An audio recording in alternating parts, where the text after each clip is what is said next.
আতা গাছে প্রচুর ফুল ধরেছে এবং আতাও ধরেছে, কারণ এই আতা গাছে বয়স মাত্র 2.5 বছর। এটা দানার গাছ, ছোট গাছ থেকে এত বড় গাছ হয়েছে।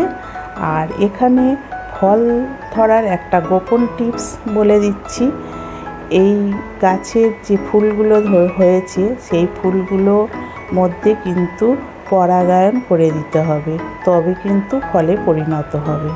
বন্ধুরা, তোমরা কিন্তু দেখে নেবে, যদি যে ফুল অনেকটা বেশি ছড়িয়ে গেছে পাপড়িগুলো সেইটা পুরুষ ফুল, আর কিছুটা পাপড়ি কম ছড়িয়েছে সেইগুলো স্ত্রী ফুল। এই দুটো ফুলের মধ্যে যদি পরাগায়ন করে দেওয়া যায় তাহলে কিন্তু ভালো এই ধরনের ফল হবে।